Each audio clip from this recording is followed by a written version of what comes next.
Mal-100 persuna li ma jaffordjawx jikru proprjetà skont il-prezz tas-suq għamlu kuntratt mal-awtorità tad-djar u permezz tal-iskema nikru biex nassistu issa għandhom saqaf fuq rashom.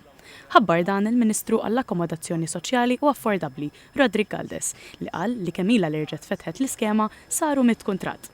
Il-Ministru Galdes qal li kemm ilha li bdiet din l-iskema, jiġifieri mill-2017, ġew iffirmati mal-1000 kuntratt. Permezz tal-iskema nikru biex nassistu nies vulnerabbli li qegħdin fuq il-lista għall-akkomodazzjoni soċjali u li ħafna drabi ma jkunux jaffordjaw il-prezz tal-kiri skont dak offrut fis-suq jista' jkollhom saqaf fuq rashom b'mod affordabbli.